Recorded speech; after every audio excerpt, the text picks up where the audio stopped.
Hi friends, welcome to Lawmit. I am Muskan Manthiyan, your legal guide. So guys, आज के इस video में हम डिस्कस करने वाले हैं difference between state and government. So guys, I request you all कि अगर आपको जरूरी लगे तो प्लीज नोट्स बनाते रहिए और मुझे ध्यान से सुनते रहिए। Let's start. ऐसा तो होता ही है कि यार हम बोलचाल की भाषा में, ठीक है, लेमैन टर्म्स में हम बोलते हैं कि गवर्नमेंट एंड स्टेट एक ही हैं, ठीक है ना। अपने सेंटेंसेस में हम गवर्नमेंट और स्टेट को एक ही तरह से देखते हैं और यूज करते हैं। सिर्फ बोलचाल की भाषा में ये नहीं होता है कि स्टेट और गवर्नमेंट में डिफरेंस नहीं करते हैं हम लोग, ठीक है ना, और ऐसे ही इन दोनों टर्म्स को यूज करते हैं। इवन जो बहुत बड़े पॉलिटिकल फिलोसफर्स हैं, जिन्होंने बहुत बड़ी बड़ी थ्योरीज प्रोपाउंड की हैं, वो लोग भी यही चीज करते हैं। वो लोग भी स्टेट और गवर्नमेंट में कोई डिफरेंस नहीं देखते हैं, ठीक है ना। मतलब जो स्टेट और गवर्नमेंट के बीच का डिफरेंस है वो एक्चुअली में है ही नहीं, ऐसा लोग मानते हैं कि स्टेट और गवर्नमेंट एक ही चीज है, ठीक है ना। ऐसा चलते आ रहा है, लेकिन ऐसा नहीं है, इन दोनों के बीच में डिफरेंस है। सो गवर्नमेंट जो है स्टेट का इसेंशियल एलिमेंट्स है। स्टेट के 4 इसेंशियल एलिमेंट्स होते हैं: territory, population, sovereignty and government, ठीक है ना। तो गवर्नमेंट एक स्टेट का एलिमेंट है। सो स्टेट को रिप्रेजेंट कौन करेगा? स्टेट को रिप्रेजेंट करेगी गवर्नमेंट। हमने देखा था कि गवर्नमेंट स्टेट की एजेंट होती है, ठीक है ना। इसीलिए गवर्नमेंट स्टेट की पूरी अथॉरिटी एंड फंक्शंस को एक्सरसाइज करती है, ठीक है ना। आपके बिहाफ पर कोई आपकी ताकत को एक्सरसाइज कर रहा है, उसका यूज कर रहा है आपके बिहाफ पर। मैं ऐसा नहीं कह रही हूं उसके पास ही वो पूरी ताकत है, उसी को मिली हुई थी। ध्यान से समझो बात को। 2 चीजें हैं, एक स्टेट है जिसके पास ऑलरेडी पावर है, ठीक है ना, मतलब वो चाहे तो वो पावर छीन भी सकता है, और एक दूसरा है यानी कि गवर्नमेंट, जो कि उसके बिहाफ पर पावर को एक्सरसाइज कर रहा है, अथॉरिटी का यूज कर रहा है, उसके फंक्शंस को एक्सरसाइज कर रहा है। दोनों में फर्क होता है, यानी जो एक्सरसाइज कर रहा है उससे पावर छीनी भी जा सकती है, किसी और को भी दी जा सकती है, ठीक है ना। यही मेन डिफरेंस है। स्टेट एक वाइडर टर्म है यार, मैं कह नहीं रही गवर्नमेंट स्टेट का एलिमेंट है, इसीलिए स्टेट एक वाइडर टर्म है।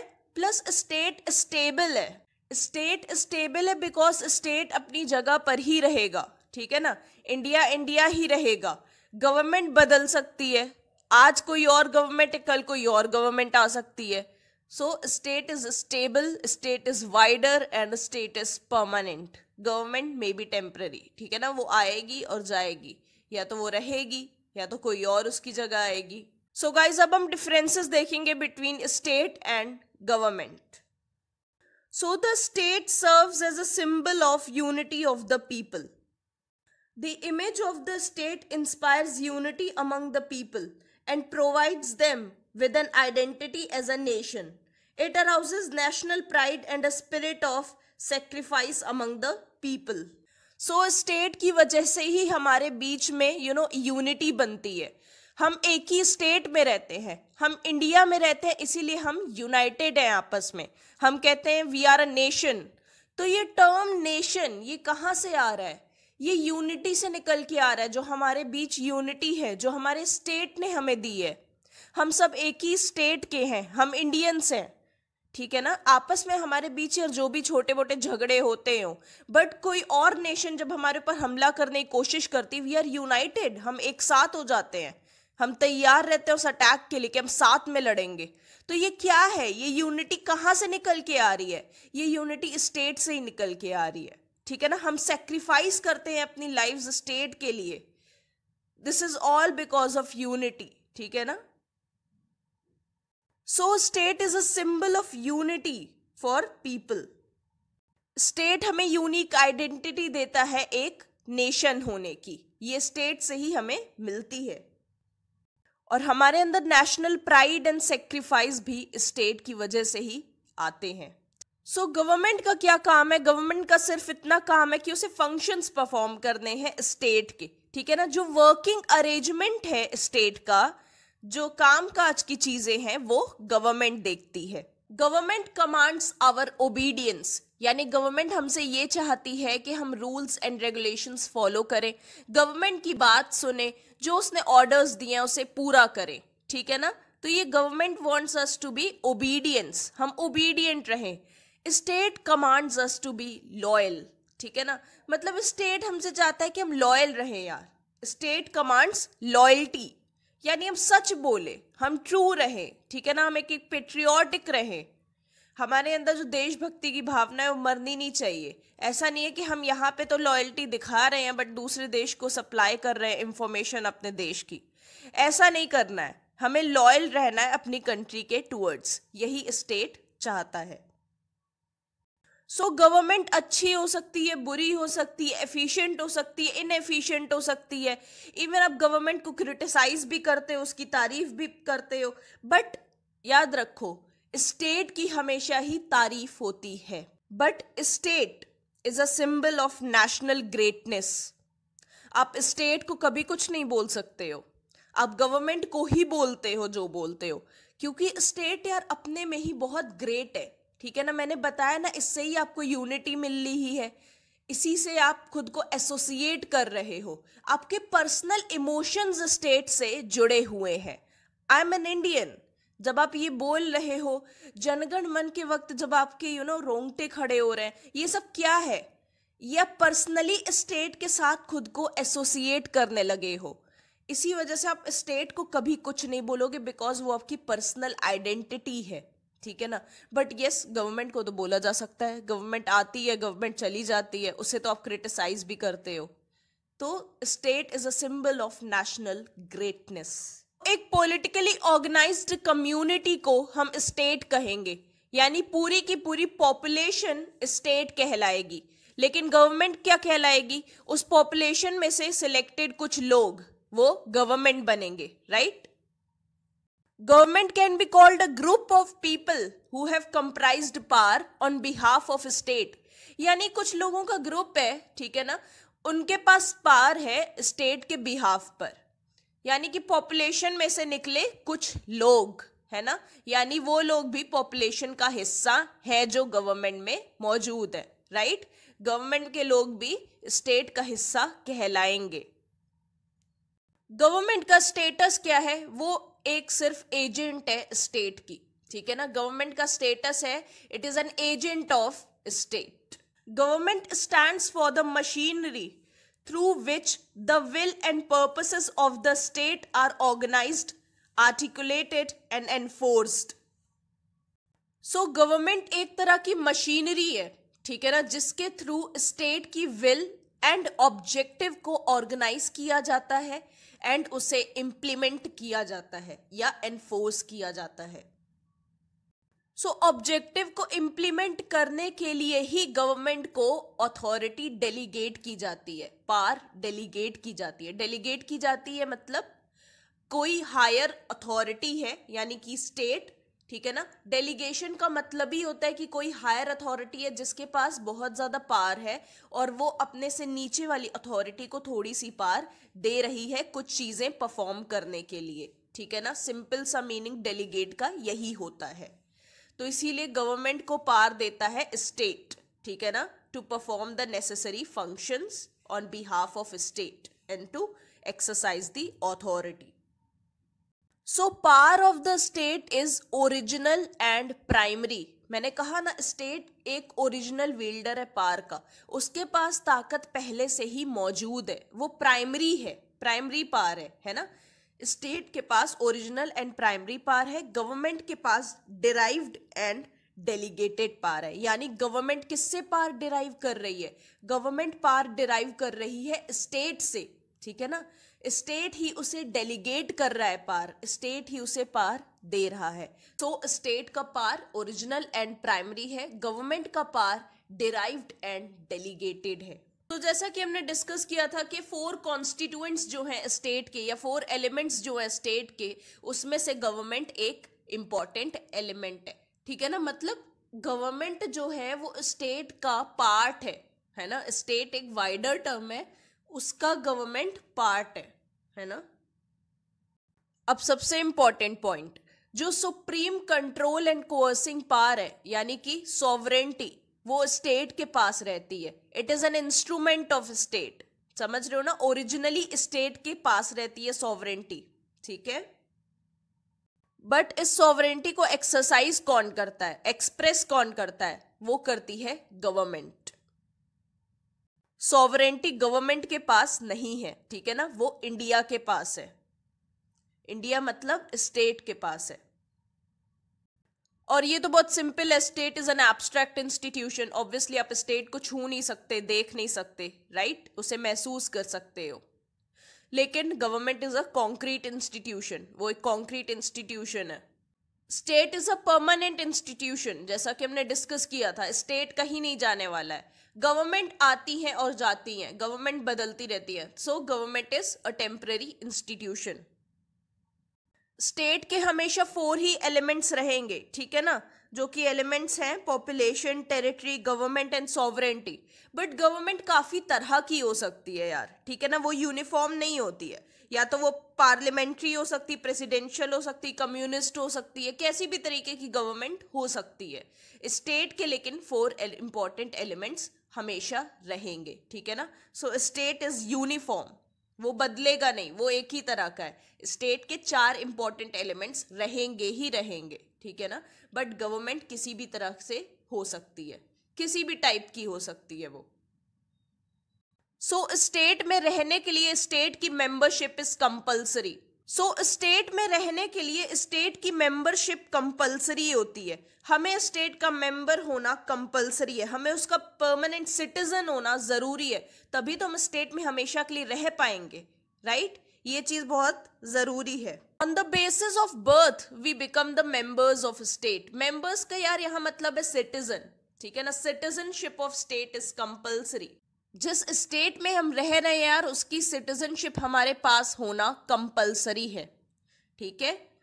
तो ये सिटीजनशिप हमें कैसे मिलेगी? ये मिलेगी बाय बर्थ, और जितने भी मोड्स होते हैं सिटीजनशिप के, ठीक है ना। बाय बर्थ हमें मिलेगी, जहां हम पैदा हुए वहीं के हम सिटीजन कहलाएंगे। इंडिया में हुए तो हम इंडिया के सिटीजन कहलाएंगे, राइट। कहीं और हुए तो कहीं और के सिटीजन। बट गवर्नमेंट के लिए क्या होता है, अगर गवर्नमेंट में हमें एंट्री लेनी है तो क्या करना होगा? गवर्नमेंट की जो मेंबरशिप है वो कंपल्सरी नहीं है, इट्स वॉलंटरी। जिसे बनना है गवर्नमेंट का पार्ट वही बन सकता है, ठीक है ना। ऐसा नहीं है कि बहुत कंपल्सरी कि सबको गवर्नमेंट का पार्ट होना जरूरी है, नहीं, इट्स नॉट कंपल्सरी।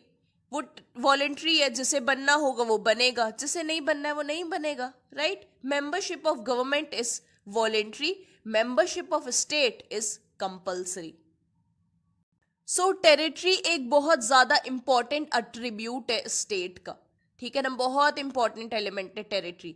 अगर टेरिटरी होगी ही नहीं तो स्टेट भी नहीं होगा। स्टेट को आप पहचानोगे कैसे, कौन सा स्टेट क्या है ना। तो टेरिटरी का होना बहुत ज्यादा जरूरी है इन केस ऑफ स्टेट।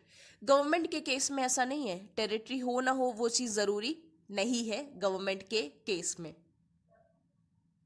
ऐसा कुछ भी नहीं है कि गवर्नमेंट के एग्जिस्टेंस के लिए टेरिटरी का होना जरूरी है, बट स्टेट के एग्जिस्टेंस के लिए यस, टेरिटरी का होना बहुत ज्यादा जरूरी है। सो लोग जो है वो स्टेट के अगेंस्ट नहीं जाते हैं, लोग जाते हैं गवर्नमेंट के अगेंस्ट, ठीक है ना। हम कभी भी स्टेट के अगेंस्ट राइट्स नहीं करते हैं। दंगे स्टेट के अगेंस्ट नहीं होते हैं, गवर्नमेंट के अगेंस्ट होते हैं। गवर्नमेंट जब लोगों की विल के अगेंस्ट जाती है तब लोगों का गुस्सा फूटता है, राइट।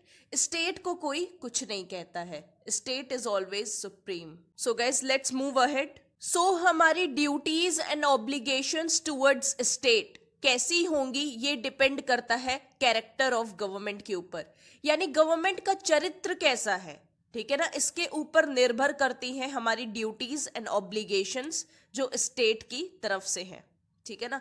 स्टेट के टुवर्ड्स हमारी क्या ड्यूटीज हैं, क्या ऑब्लिगेशंस हैं, ये पूरी तरीके से निर्भर करेगा कि गवर्नमेंट का चरित्र कैसा है, उसका कैरेक्टर कैसा है। अगर ऐसा होता है कि लोग जो है वो बिलीव करना छोड़ दिए गवर्नमेंट के ऊपर, ठीक है ना, उनका विश्वास उठ गया है गवर्नमेंट से, तो ऐसे में गवर्नमेंट को बदल देना चाहिए, ठीक है ना। गवर्नमेंट को हटा देना चाहिए, या तो जो एस्टैब्लिश्ड प्रोसीजर है उसके थ्रू हटाओ, या पूरी तरीके से पूरी गवर्नमेंट को ही एक बार में हटा दो, है ना। बिकॉज गवर्नमेंट ने अपनी क्रेडिबिलिटी जो है वो खो दी, ठीक है, हमारा सपोर्ट खो दिया, हमारा विश्वास खो दिया, ठीक है। इसीलिए गवर्नमेंट को हटा देना चाहिए। गवर्नमेंट के ऊपर नजर रखना बहुत जरूरी है, एक कांस्टेंट वॉच होना चाहिए गवर्नमेंट के ऊपर कि वो हमारे नेशनल इंटरेस्ट को प्रमोट कर रही है या नहीं, कॉमन इंटरेस्ट को प्रमोट कर रही है या नहीं, लोगों की विल का सम्मान कर रही है या नहीं कर रही है, हमारा कॉमन इंटरेस्ट प्रमोट कर रही है या नहीं कर रही है, या जो इंटरनेशनल फोरम्स में हमें किस तरह से रिप्रेजेंट कर रही है। इसीलिए गवर्नमेंट के ऊपर नजर रखना बहुत ज्यादा जरूरी है। अब हम कुछ ऐसी थ्योरीज देखेंगे, ठीक है, जिनमें हम देखेंगे कि क्या वो थ्योरीज स्टेट और गवर्नमेंट के बीच के डिफरेंस को रिकॉग्नाइज करती हैं या नहीं, ठीक है ना। स्टेट और गवर्नमेंट के बीच के डिफरेंस को वो थ्योरीज किस तरह से ट्रीट करती हैं, ये अब हम देखेंगे। आइडियलिस्ट थ्योरी स्टेट और गवर्नमेंट के बीच के डिफरेंस को इग्नोर करती है, उसे नहीं मानती है, राइट। आइडियलिस्ट थ्योरी मानती है कि इंसान को पूरी तरीके से खुद को सरेंडर कर देना चाहिए स्टेट के लिए, ठीक है ना। स्टेट की तरफ खुद को पूरी तरीके से सरेंडर कर दो, complete subordination of man, right, complete subordination of man to the authority of the state, यानी पूरी तरीके से खुद को समर्पित कर दो स्टेट की तरफ, ऐसा मानती है आइडियलिस्ट थ्योरी। एक तरह से सिटीजन्स को स्टेट का गुलाम बनाकर रखना चाहती है आइडियलिस्ट थ्योरी। आइडियलिस्ट थ्योरी मानती है कि स्टेट जो है वो सोसाइटी की विल से मिलकर बना है, ठीक है ना। स्टेट का काम है कॉन्फ्लिक्ट को सुलझाना, यानी अगर कोई कॉन्फ्लिक्ट उठ रहे हैं तो उनको रिजॉल्व करना, कॉन्फ्लिक्ट रिजोल्यूशन, ठीक है ना, लड़ाइयों को सुलझाना, ये स्टेट का काम है। उसका काम है कॉमन इंटरेस्ट को बचाना, यानी हमारे जो कॉमन इंटरेस्ट है उनको सिक्योर करना स्टेट का काम है। स्टेट ही ऑथराइज करता है सोसाइटी को to make a government by free choice, यानी इस सोसाइटी अपनी विल से गवर्नमेंट बना सकती है, और गवर्नमेंट रिस्पॉन्सिबल होनी चाहिए और लोगों की बात सुने, ऐसी गवर्नमेंट होनी चाहिए।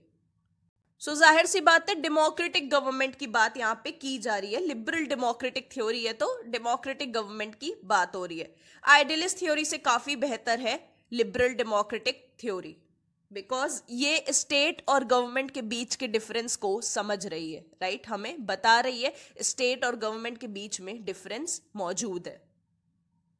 मार्क्सिस्ट थ्योरी का मानना है कि government is an agency of state, ठीक है ना, गवर्नमेंट स्टेट की एजेंसी है।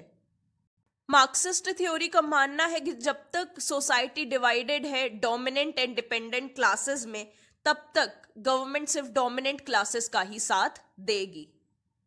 वही चीज मार्क्सिस्ट थ्योरी मानती है कि state is an instrument of self exploitation. Guys अब एक जरूरी चीज, ये चीजें मैं जो आपको बता रही हूँ गवर्नमेंट या स्टेट के बीच का डिस्टिंक्शन, या पहले भी आपने जो भी मुझसे रिक्वेस्ट की हैं, छोटे छोटे जो मैंने वीडियोस बनाए हैं, अगर ये छोटे हैं वीडियोस तो यार ये छोटे ही क्वेश्चंस आएंगे इस पर। ऐसा मत सोचना कि इन चीजों पे अचानक से लॉन्ग क्वेश्चन आपसे पूछ लिया जाएगा। आप लॉजिक समझो इसके पीछे का क्या है। आपकी बुक में जितना दिया हुआ है उस मैटर को देखो, वो कितना कम है, ठीक है ना। जितना बुक में है उसी हिसाब से ही तो क्वेश्चन फॉर्म होगा ना। आखिर सभी लोग बुक से ही पढ़ रहे हैं, अल्टीमेटली मैं भी आपको पढ़ा रही हूँ तो बुक से ही पढ़ा रही हूँ। तो अगर इतना कम मैटर है तो उस पर छोटा ही क्वेश्चन तो बनेगा ना, या शायद क्वेश्चन भी ना आए, और लॉन्ग क्वेश्चन बनने के तो चांस ही नहीं है। इसलिए परेशान होने की जरूरत नहीं है, ये चीजें समझ लो, समझने के लिए ठीक है, बट इन्हें रटने की जरूरत नहीं है कि हाँ ये लॉन्ग क्वेश्चन में आ सकता है। नहीं, बिल्कुल नहीं, रटो मत, समझ लो। As a part long question में आप लिख सकते हो, अगर हाँ जरूरी लग रहा है आपको कि हाँ ऐड कर देते हैं, क्वेश्चन पूछ रहा है ऐसा, एक पार्ट है लॉन्ग क्वेश्चन का छोटा सा, वो समझ में आ रहा है। नहीं तो ये शॉर्ट क्वेश्चन में पूछा जाएगा। जो स्टेट और गवर्नमेंट के बीच का डिफरेंस है, it is only of theoretical importance, ठीक है। मतलब कि ये सारी चीजें आपको थ्योरी में इंपॉर्टेंट है बट प्रैक्टिकली बिल्कुल भी इंपॉर्टेंट नहीं है, प्रैक्टिकल सिग्निफिकेंस नहीं है इसका, ठीक है। थ्योरी में पढ़ने के लिए ये चीजें इंपॉर्टेंट हैं, प्रैक्टिकली नो सिग्निफिकेंस। बट वही चीजें रिपीट मैंने लिखी हुई है यहाँ पर भी कि there should be constant watch on government, government के ऊपर एक कांस्टेंट वॉच होना चाहिए ताकि वो कुछ गलत ना करे। और ऑब्वियसली वो कांस्टेंट वॉच कौन रखता है, ऑपोजिशन रखती है। जो रूलिंग पार्टी होती है उसके ऊपर वॉच रखने का काम कौन करता है, ऑपोजिशन करती है, right. The distinction is only of theoretical importance, और गवर्नमेंट का कैरेक्टर अच्छा हो, ये चीज बहुत ज्यादा जरूरी है। सो गाइज आई होप हमने आज जो भी डिस्कस किया वो आपको अच्छे से क्लियर हुआ हो। छोटे छोटे क्वेश्चंस होते हैं यार, परेशान होने की बिल्कुल भी जरूरत नहीं है, आराम से इसे समझ लो, बहुत इजी चीज है। कोई भी डाउट हो please ask in comment section, I will try my best to solve your queries. So thank you for watching this video friends, and we'll meet soon in the next video. Good luck.